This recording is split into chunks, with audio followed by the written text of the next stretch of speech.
All right, welcome to Say More, the podcast where we expand the conversation around what it means to be human. My name is Andy Spray, and as always, I'm here with my co-host, Emily Lawyer, licensed professional counselor practicing integrated Christian counseling, and I'm, practicing humanity, so that's good. We're answering real questions, and while we're at it, we're creating a community where we can learn and grow together, how we can better connect more to ourselves in order to connect more with others and more to God. So we're glad you're here joining us. Grab your coffee, go on your hot girl walks, whatever you're doing while you're listening, and, dive in. We are not afraid to get into the messy bits of the human experience here on this podcast, are we? Yeah. And just going for it. We're going for it. And today we're talking about grief. Okay. Which is right along those lines. Grief is definitely not neat.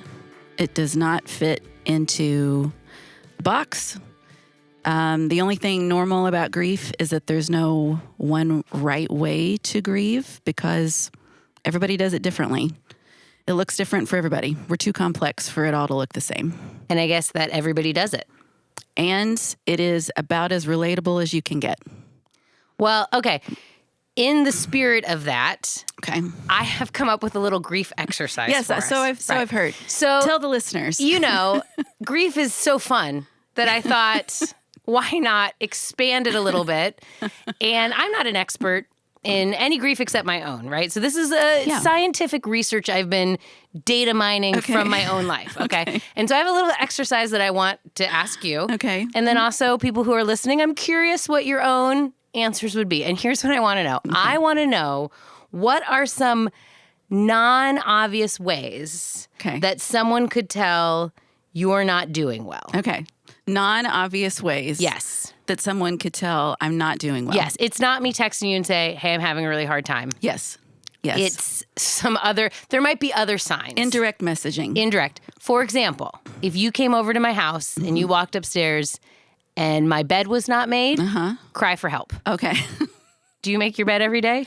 No. Oh, cry for help. So that wouldn't be one of mine. Okay. So, see, my husband does not get this. He's like, you just mess it up and then you get back in it. But that might be his own grief talking. I make mine. It's like brushing my teeth or showering. It's part of what makes me feel alive. Okay. So if you come over, my bed's not made, red flag. Okay. 2, if you see me and my eyebrows are anything less than crispy fresh, I'm in trouble. If I got kidnapped, you would know because my eyebrows would not be looking really good. And you'd be like, we're concerned.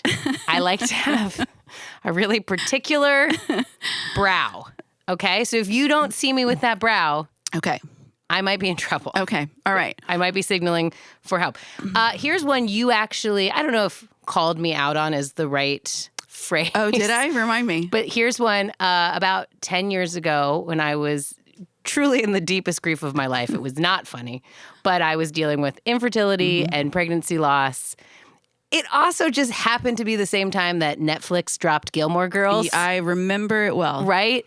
And so I was probably watching, 17 straight hours of Gilmore Girls. Well, you had never seen Gilmore Girls I had never seen it. I missed it somehow. You were new to the party. Even though Rory and I are the same age. I missed it. So I was watching it all from scratch, 17 hours a day. I was only eating kettle corn because it was fall, which it's always fall in Stars Hollow. Yes. But it was actually also fall in real life. And I was eating kettle corn exclusively and watching hours and hours of Gilmore Girls. And I started doing some light autumnal crafting. I made a wreath. I have never before made a wreath or since made a wreath. And I think you gave me a little bit like, what's going on over there? What's going on over there? And, it was some signs of struggle. I'm just noticing some new things that are happening for you in your life. Right. And I do think about that every fall. I pull out my grief wreath and I remember my grief wreath days. Well, I mean, our bodies remember grief anniversaries, so that would make sense. Yeah. Well, also when I see it and put it on my door, I remember making it in my deep, now I still love Gilmore Girls and I still love kettle corn, but I try and consume them in moderation now. And I have not once had an inkling to make a wreath. Ever since, or do any kind of autumnal leaf adjacent craft. So that for me was a sign of a struggle. I want to know what would be kind of an unconventional way we could tell you were not doing well. Not doing well. Well, the first thing to go for me is always my appearance. Okay. So I think one of God's greatest gifts to a weary woman is a scrunchie. My hair will be up in a bun. You do have big hair. She's got a shock of hair. It will not be down. Okay. And that's usually the first sign. But is that always a bad sign? Because you have happy buns sometimes, no? They're never happy buns? Sometimes. This is very revealing. But here's the thing with the hair up in a bun. That's not going to be as obvious as maybe if we're talking about a spectrum of me not doing well. That's the first one. Okay, the first one is the bun. As things continue to decline. Okay. Then there are some other areas of comfort that I will go to occasionally. Well, it's funny that you say that and that you call it a spectrum. I do. Because I've noticed in friendship with you, there is a bit of a spectrum, okay, as you've noticed with me. Right. But this is a true story. A couple months ago, you came over to my house on a Friday night. We were going to get takeout and watch a movie with the kids, which we often do. I believe my daughter suggested McDonald's. She loves McDonald's. We never, ever choose McDonald's. She suggests it every week anyways. And you said, I can't have McDonald's. And why? I made a confession. You made a confession. I had a confession. So somewhere along the line in my story, the sweet dopamine hit of sugar bread with a piece of fish conformed to the shape of the box it's served in, and quirkily named the Filet-O-Fish. Okay. Somewhere along the line, that dopamine hit got fired and wired together with my sadness, with my anxiety. Okay. And occasionally, I have been known to say, you know what? I don't just want a fillet of fish. I need a fillet of fish. And I believe that particular day. Yes, we say, can we get McDonald's? I the had kids to say confess that. Because and you say, no, we can't. We cannot. I had two in the same day. The first one was a dopamine hit. The second one tasted like shame. Okay. So 2 fish fillets. I had been, in my defense, not only was I very, very tired, things were very heavy for me. I had been sick. I think I'd had like a cold or something. And I just thought, no, you know what? I had one for like early lunch. And then I thought, no, I think I need to go back and get another one. What cracks me up is I remember that you said you had 2 that week. Oh, okay. It was 2 that day? It may have been more than 2 that week then. Maybe the total count. Maybe the total was higher. The total count was higher. I have been, researching and applying the scientific method to what I call the fish fillet spectrum of despair. Okay? It's a spectrum. We're all on it. Now listen, I've never had a fish fillet. You're missing out. But that is not because I'm above them.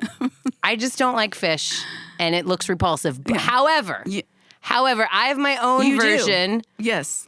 It all falls in the fish fillet spectrum of despair. Yes. It is the Burger King original chicken sandwich, okay? This is what I go to when I'm either deeply depressed / really celebrating something. Okay. You know what? The filet fish could fall into that. It could fall into that. Too. Yeah. Like the filet of fish, the original chicken sandwich does not maintain any properties of what chicken should look like. Does not appear to be a piece of chicken. It's an oblong, flat. I call it like a pill. So disgusting, but so delicious. It's so good. And the only toppings are lettuce and hot mayonnaise. And something about it. Extra hot mayonnaise, please. So just so you're not the only one being shamed for your shame eating. No. I'm going to be vulnerable. I love that. And it's not socially acceptable to like Burger King. You're allowed to like Chick-fil-A. Yeah. You're not allowed to like Burger King. But, as I peek my head out of the closet occasionally and tell people this, there are some other ones out there. There are dozens of us, okay? There are dozens of us who like the original chicken sandwich. And I just want you to know that, the line between self-care and self-loathing, it's a razor's edge. Razor's edge. Razor's edge. So you don't know if I'm grieving and or celebrating. And maybe both. Maybe both. And this is why we bring this in to the podcast, because everyone in our learning community that we're inviting into this space with us has something on that spectrum. Yes. Something where, you know what? I'm right on the knife's edge between self-care and this could really get away from me. And I want to know, tell me. If you see me in person, tell me what yours would be, because I really want to know. Share with us. Share, yeah. We want to hear from you. Okay. Well, so speaking of grief and along those lines, let's go ahead and get to our question of the week. All right. Hey, you all. I was hoping you could say more about the grief over the life you thought you would have and letting go of old dreams. Okay. This question, like we said earlier, is as relatable as it gets. To be honest, most of what I do as a therapist is grief work. No matter what the presentation is, no matter what the presenting issue is, eventually most of what we're going to end up doing is grief work. So if it's anxiety or depression, we're going to be doing grief work. Addiction, we're going to be doing grief work. Relationship issues, we're going to be doing grief work. It is so integral to who we are as humans. And there is such there's such pain involved with it that not only is it a natural experience for us to experience the grief, it's also a really natural experience for us to try to skip out of it, for us to try to skirt out of it, because it's painful. It hurts. Yeah.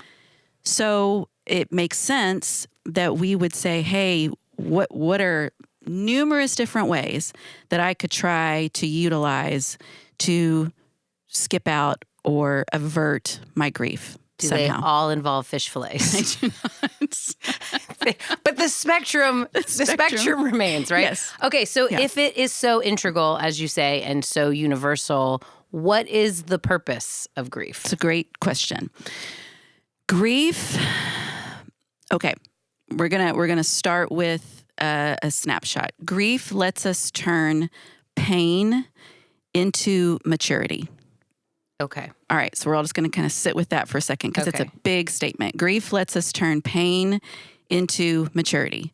Here's what I mean by that. My favorite analogy for grief is that grief lets us digest loss, lets us metabolize loss. So it's a little bit like when we eat food, we digest the food, we metabolize the food, right?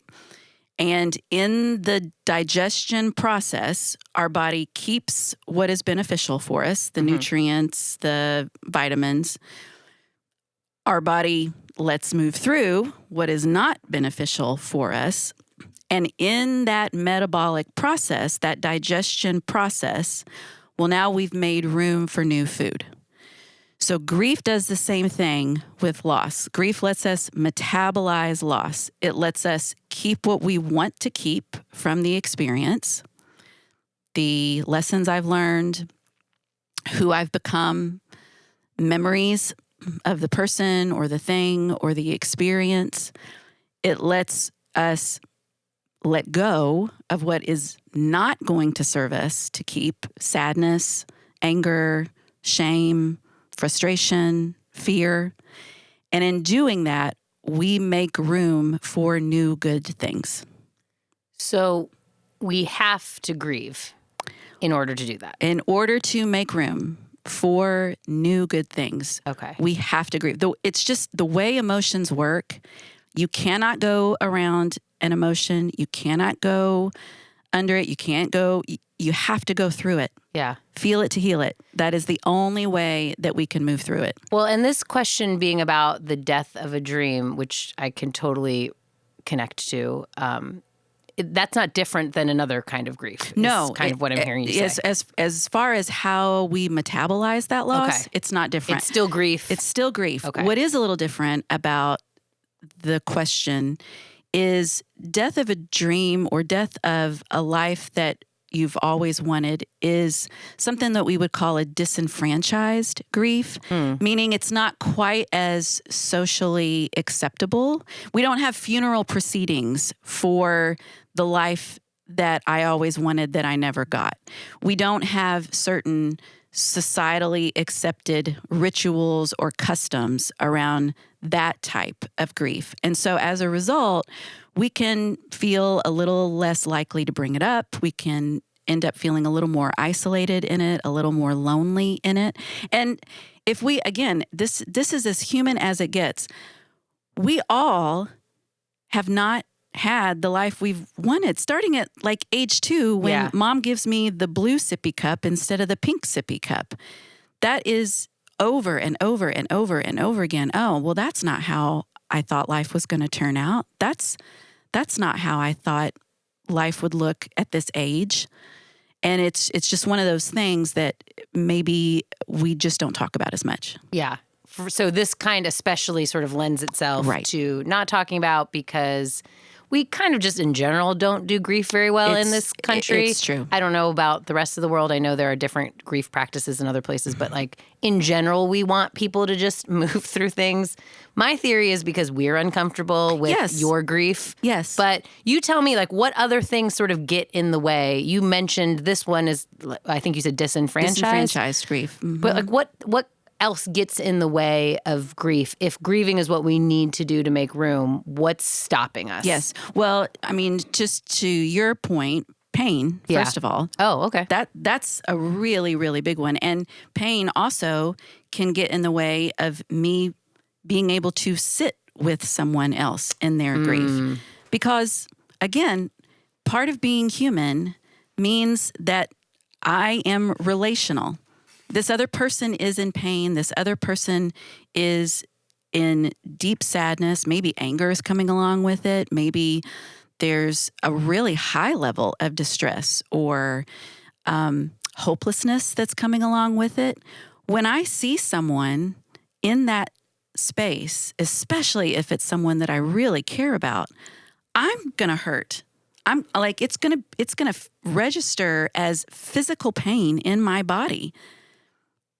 We're going to want to get out of that. Yeah. That we're going to bring nothing but compassion to that. Us ourselves or seeing somebody else in it, we want to escape it. We want to escape it because it's just painful. Yeah. It's just painful. One of the specific ways that is a little bit unique to faith circles and faith communities is something that we call spiritual bypassing. And so there's lots of different ways that we try to skip out on grief. And, you know, you and I have been talking, well, this probably will not be our only episode around grief because it's just such a big concept. But we thought we might focus in on that one to start, just because it is so unique and so prevalent and a little bit insidious in faith circles. The spiritual bypassing? Spiritual bypassing. Okay. So spiritual bypassing is when I use truths. Okay.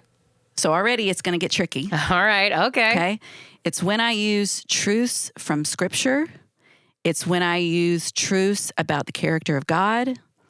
It's when I use truths about the promises of God. It's when I use those to try to skip out of my grief or to try to get somebody else out of their grief as well. Give us some examples, because here's my guess on what you're saying is like the day I find out something really terrible happens, and this is a true story, and somebody says to me, it's all part of God's plan for you. Something like that. Right. Is that what you're saying? Okay. Yes. So, and I'm so glad you just phrased it that way, because when we start talking about spiritual bypassing, all of us are naturally going to go to, oh yeah, somebody did that to me once, and boy, did I not like it. Yeah. Okay. We're going to create some space to name that. Okay. we're also together going to see if we can, in addition, say, I wonder if I've ever used that with somebody. No, see, I don't like that as much. I much prefer when I think of when other people did it to me and how I didn't like that. Yes. Yeah. Yes. But it's so effusive. It's so insidious. And again, we're going to bring nothing but compassion to this. Yeah, I think it feels like the right thing at the time. It does, because this person is in pain. Yeah. I'm not a sadist. Right. I have definitely like scriptured people instead of sitting with them, of like, all things work together for good. That is one of our favorites. Oh, okay. That's in the top 10? Romans 8:28. Okay. It's definitely in the top 10. Okay. God works all things together for good. And that's true. And it is true. Okay. So what It's makes true. it spiritual bypassing? When you use it to just shortcut? When I use it to try to cut short the pain, here's part of the difficulty as well, is sometimes we ourselves don't even know how big the grief is. Grief can come in waves. It's a little bit like if I'm walking on the beach, but I'm not facing the ocean, and you can't see the wave even coming. And sometimes the wave is big enough that it just causes you to stumble or lose your balance. Sometimes the wave is so big it completely knocks you over. Especially if I have not had the space to be able to do my own work and really practice that self-reflection, practice that sort of self-attunement, and know what I need for different types of grief. It's hard to even know how much I need somebody to sit with me, how long it's going to take for that grief wave to move through. Well, especially for this particular question, Yes. I think, right? It's not a death of somebody, although we do push people to get faster through that Yes. too. Yes. It's like, still? Really? You're still sad You've about had that? the funeral. You've Right. had the time to... You had the meal train. What more do you want from me? I made you a casserole. Yeah. Can we please? Let's get on with it. Can we get on with it? Yeah. But, in fact, I know somebody, this is kind of related, but somebody I work with, different background. Her father died this year. She wears black for the whole year. They are allowed to have a whole year. I'm like, boy, we do not. No. We're like, didn't your dad die a month ago? Right. Let's move it along. Right. I mean, that's not what it, but that's what it feels like sometimes. Yeah. But this particular grief is a little bit different. So how do those waves look? We were saying you don't know how much space you need for it because you don't even realize do we even let people feel sad about this kind of thing? Well, a lot of times it gets brought up when I see someone else getting the thing that I really wanted. Ooh. And then again, this is where now this is my responsibility, right? To be aware of what's happening in me when I see that, and as compassionately as I can to be able to sit with, oh, yep, there's some grief that's coming up. What do I need right now in order to be able to metabolize that loss that just came up for me? It can be so difficult to recognize when it's happening because, again, we have so many different ways that we can skirt out on this. I can pull up my phone at a moment's notice when that grief comes up, and it just feels so much better to go watch YouTube, or it feels so much better to go on Instagram, or it feels so much better to head to the drive-thru. So I think that also we're uniquely positioned for it to be a really difficult thing to grieve because we just have so many different options to go to in order to try to get out of it. So can I ask you something that I'm guessing a lot of people don't know is when you say when that grief comes up, I don't know that everybody knows that that's what's happening. Yes. What is happening in your body? What would you be feeling other than the deep desire to log onto TikTok and ignore the world? And maybe get into sourdough. Don't judge me. I'm thinking about it. The algorithm has ensnared me. And, I enjoy thinking about that a little more maybe than some other things. Yes. And because everybody's different, it can be hard to tell. For me, I know because I immediately get sort of a rock in my stomach, a rock sensation in my stomach, and I immediately feel just kind of heavy. Okay. Now, if I continue to let myself recognize that and continue to say, oh, yep, no, there's something coming up, probably eventually it's going to turn into tears because sadness and grief, one of the things that this is a good sign that I'm starting to metabolize the grief. Tears come. That is a way that our body allows us to let all of the stress of the painful emotions move through our body. So that could be one way. Now, let's bring it back to spiritual bypassing. Let's say somebody sees my tears. Okay. And oh no, now they're feeling pain. And they immediately jump in with, oh, God has a purpose for this. Yeah. God has a purpose for your pain. God has a plan for your pain. It's true. It's just that I don't know if that is what I need at that time. And now I've stopped the wave short. And one of the other things we know about emotions is feel it to heal it, because what I resist will persist. Okay. So you got a rhyme for everything. Well, listen, I'm not really big on little pithy sayings, but those are two that I hold fast to because I think they're so true and so easy to just hold on to. Whoa, if I resist this in any way, this emotion is just going to get bigger. Okay. It's just going to stick around longer, and then it's going to come out sideways. Okay. And so I want to be aware of when I am interrupting that process for myself. And I also want to do the most compassionate self-reflection that I can to be able to notice when I'm interrupting that process for somebody else. Okay. I want to stop here for a second. Interrupting the process of grief for yourself or for somebody else. Mm-hmm. Other than spiritual bypassing, although we could talk more about that, but what are some other ways we might stop it for others? For other people? Yeah. Well, I mean, the one that's most well-meaning that often just comes out of our mouths before we even realize it. Oh, don't cry. Oh, yeah. Don't cry. It'll be okay. It will be okay. It's okay to cry too, because that is the metabolic process that's happening. I am letting loss be digested in that moment so that I can make room for new good things, so that I can keep what I want to keep, let go of what needs to be moved through so that I can make room for new good things. So if I stop that too soon, then yeah, that emotion's going to stick around longer and stronger, and I'm getting in the way of this person being able to make room for new good things.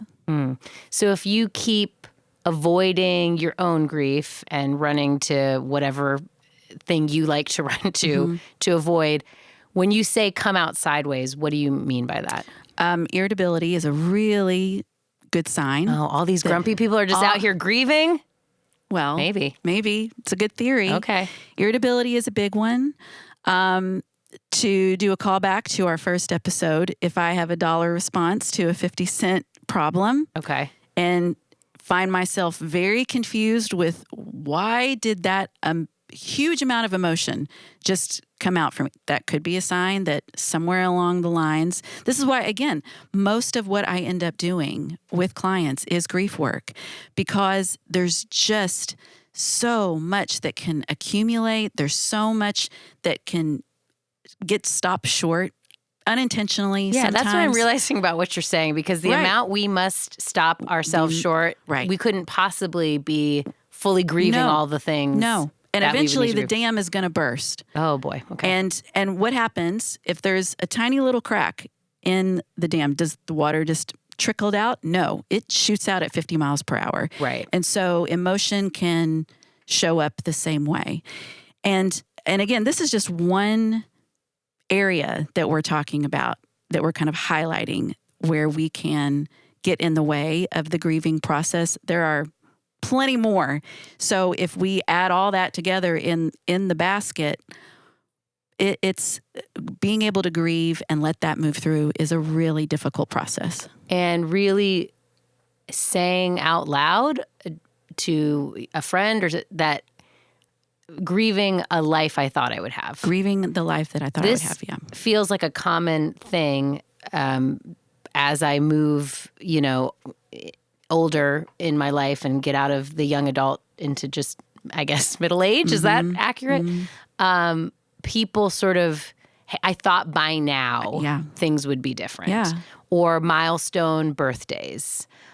For yourself, I thought I'd be married. I thought my career would have taken off. I thought this relationship with my mom would be better.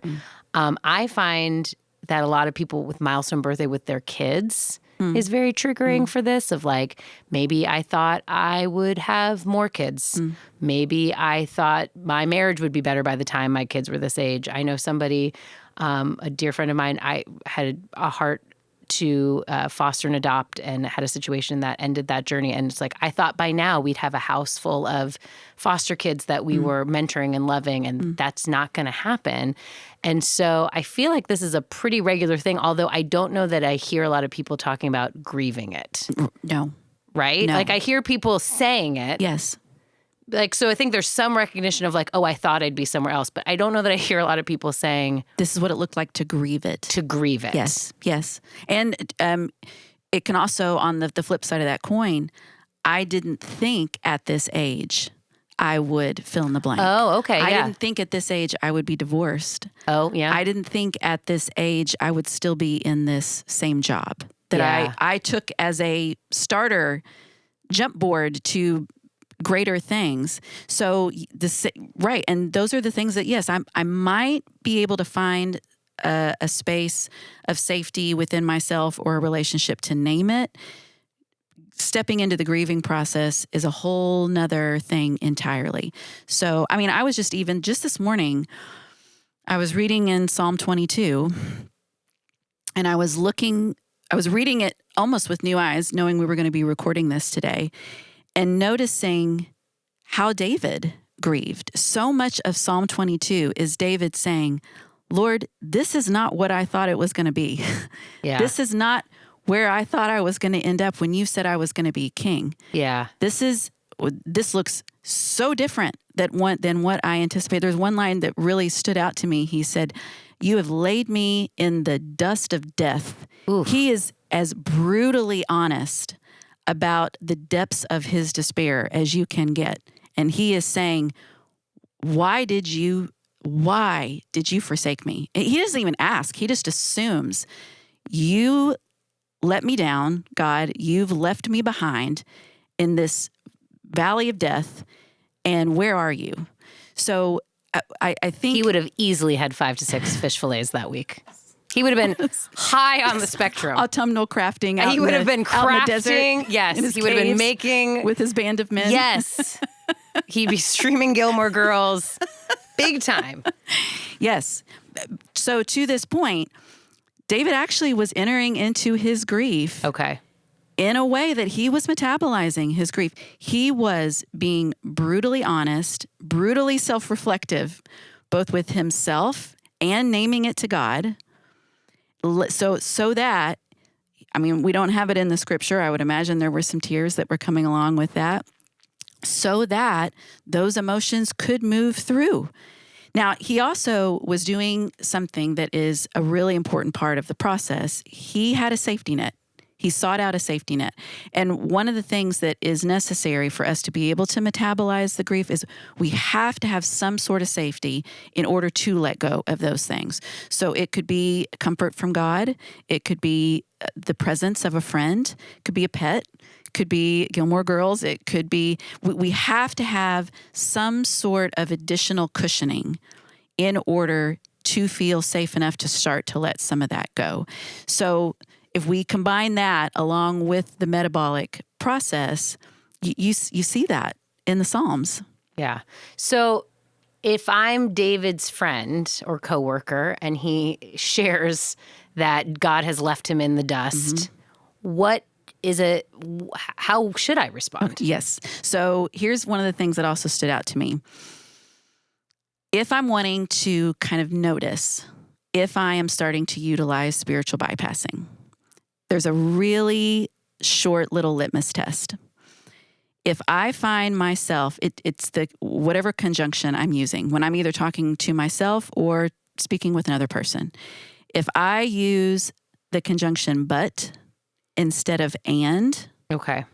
again, unintentionally, probably unconsciously, I'm probably utilizing spiritual bypassing to try to either get out of my own pain in that moment or get them out of their pain. Give me an example. So of if that. I say, if someone says, I am just so hopeless that these things that I've wanted in life are never going to happen. If I say, okay, I can hear that you feel really sad about that, but we just have to trust in God because we don't know what he's doing or what he's working. That's true. That is a truth. It's just that if I bring it in that way, I'm going to interrupt whatever pain is happening, and I might be interrupting it in a way that I'm cutting it short. That person might need to just let that pain happen a little bit longer for it to be able to move through. So instead, if I say, yeah, this is a really hard place, and I know that God is working. Okay. Even just us saying Yeah. you hear It felt different. It hits different, as the kids like to say. You come over with a bun in your hair, smelling like fish fry oil. I'm going to say, I see that you're really sad, and I know God's going to ultimately be the rock that takes care of you. Yes, because now I'm using those scriptural truths as a safety net so that I can feel more of whatever emotion is coming up to let it move through. Now I'm using it as some comfort instead of using it to try to control my pain or control the other person's pain, instead of using it to try to get them avoid it, fix it, rescue them from it. Any of those things could be going on if I'm trying to use scripture in that way. So I have a question, and especially for this, I mean, I guess it probably applies to all types of grief, but especially for this type of grief, let's say you do acknowledge it and let it move through you, and you've given yourself the space and the safety net to let it move, and you've got the friends to help you move through it.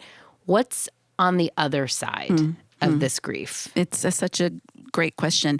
And to the process of grief itself, unless I am able to digest the loss, I'm never going to be able to see the other side, because I'm not going to be able to make room for new good things. And sometimes that's where we find ourselves with another person or with our own grief. What is happening here that it feels impossible, literally impossible, for me to see anything different? Part of that is just the nature of grief itself. It can be all-consuming. Yeah. Our pain, it's just nearly impossible to focus on anything other than our own pain in that moment. So that's part of it. And then part of it is, if I can say, all right, how do I want to show up with this person or with myself? If I'm able to show up in a way where I'm just providing that safety net, I'm using an and statement instead of I'm keeping an eye out for this spiritual bypassing or for me trying to fix or rescue this person, then I'm going to allow them to own what is theirs to own. I'm going to allow them to go through that grieving metabolic process. And here's what I found. If we're able to just sit in that space, people come out on the other side with room to look for new truth or new opportunities or new ways that they feel grateful. They kind of do it on their own, because that's just part of the grieving process. I'm able to move through what I need to move through, and that creates space for new good things. The hard part is being able to stay in my lane, because we grieve in relation to what something means to us. So if we're talking about this particular type of grief, death of a dream or death of a life that I always wanted, that's probably going to mean a lot to me. And personally. It's because it's so personal. If it was what I was dreaming about and wanting. Right. So this is a grief that means a lot to me, which means I might need to name it over and over and over and over and over again. And it doesn't necessarily mean that I'm stuck in my grief. It might mean I just need someone to sit with me while I name it over and over and over and over again. And then once that wave moves through enough and there's enough space for new good things, I've just found that people naturally will move to the other side and be able to step into. They don't have to be told there's something better or the grass is, once you get over this, you're going to see. Yes. They don't need to be told that. No. I would go even a step further and say if they are told that too soon, I'm probably going to be getting in the way of them being able to step into that themselves. So, and it's so difficult to do. It's so difficult to do, especially if, like we said earlier, if it's someone who doesn't really know how to say to me, hey, I really appreciate it. I actually just need you to sit with me right now. Yeah. I know you're, there's something on the other side of this. I know it's well-meaning. That's actually not what I need right now. Yeah. Could you just sit with me and let me name it? Just shut your mouth and let me feel it, please. Could we just go to Burger King together? Just all I want from you. Just take me to Burger King and let me feel my feelings, okay? I told you this week, I'm like, I had to cry in the shower. Yes. And I left you a message and told you about it. Yeah. We did not go to Burger King, but in my heart. No. That's where we'll be. There was presence there. So that, again, it's a difficult place to sit. But if we can, oh my goodness, what a gift that is to ourselves and to somebody else. So one of the ways that we can practically step into that is, I'm going to quote one of my heroes, Mr. Rogers. Oh, Mr. Rogers. I know. Mr. Rogers used to say, if we can just help people know that feelings are both mentionable and manageable, then we will have done a great service for the world. So we wanted to leave you with an exercise, a very practical exercise that can let you step into that metabolic grieving process in order to kind of help those feelings be more mentionable and manageable. Here's what you do. Okay, tell me. Okay. You are going to choose one thing, you only get one per day, that you are feeling loss around, and one thing that you are feeling grateful for. Now, they don't have to have anything to do with each other, because we're not trying to bright side ourselves out of pain. We're not trying to spiritually bypass ourselves out of pain. So they don't have to have anything to do with each other. All we're doing in including the gratitude is just opening the aperture a little bit more, just to kind of let ourselves feel both the grief and the joy, or the sadness and the gratitude. So it might sound like, okay, I'm going to write down my loss that I was aware of today was I saw somebody in a job that I have really been wanting, and I have sent out thousands of resumes and still can't get it. And I ran into that person today and they were telling me all about this new job. And oh my goodness, the despair and the hopelessness that I felt in that loss of, that's the job I wanted. Yeah. Why can't I have that? So that's going to be my grief. You wrote that beautifully. I'm writing down, I hate that jerk in my journal. That's perfect too. Ran into so-and-so. Perfect. Always hated her, period. No. Okay. So recognizing one thing. That's perfect. Perfect. Okay. And then my gratitude could be, hooray, McDonald's remembered extra tartar sauce on my filet of fish. It doesn't have to have anything to do with each other. Or I am so grateful for a hug from my kid today. Yeah. I am so grateful for the sunshine when we've had a week of gray weather. They don't have to have anything to do with each other. And you only get one because we want it to feel manageable. Okay. The act of letting yourself just be compassionately curious with that is going to give you a mountain of data, because here's what's going to happen. When you go to write those things down, you're going to get some really good ideas of your relationship with your own grief. You're going to get some really good data about your relationship with your own capacity to step into joy. Because a lot of times what happens is we'll start to think of something and we'll say, well, that's not worth grieving. That's not worth crying about. That's not worth feeling sad about. And likewise, well, that's not worth celebrating. That's not worth feeling joy. That's not big enough to be joyful about. So you're going to get really, really good data about your relationship with both of those things, which is go ahead and write it down anyway. See, that one hurts because the day I told you I cried in the shower, I later that day told you that was a silly thing to cry about. And I said, I'm like a living experiment for you. Is this what you're doing in our friendship? No, You're just I did not taking notes on all the things. On purpose. I didn't do it on purpose. So you write those down. Okay. That's going to help it feel more mentionable and manageable. And then the other really, really important part is you're going to choose one of those and you're going to share it with somebody else. Somebody who is going to provide that safety net, somebody who's going to be able to just hear it, maybe say it back to you. Because here's what happens when we do that. Our brains get a message, oh, my pain has value.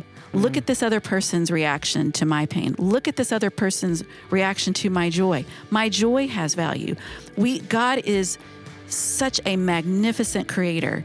We are so relational. Even our brains are relational. So when I share that with somebody else, I get a message, my pain has value, and that's going to let that metabolic process happen. I'm going to be able to feel it a little bit more so it can move through, and then I can keep building on that. You know, Emily, I want to stop here because that's a lot for people to wrap their minds around. That's a lot for me to wrap my mind around. And we've given them homework because now they've got to do journal entries and come up with their own spectrum of despair. That's the homework I want to see. But I want to make sure everybody has a chance to really hear what you're saying because I think it's big and I don't want to crowd the pot. I really want to make sure we're hearing that because I think you've got some really great points. So we're going to end there for today. Grief, this is not the end of the story. No. I imagine we'll be back here to talk about it, but we're going to be back here to talk about lots of things. And we hope you're here joining us. Just a reminder, these are real questions, and you can submit questions on the notes on the show page. You can find us on social media. If you know us in real life, you can hurl them at us out of a moving car. However you want to find us for questions. We are so glad that you are taking your time to spend with us, and we hope to see you next time where we can say more.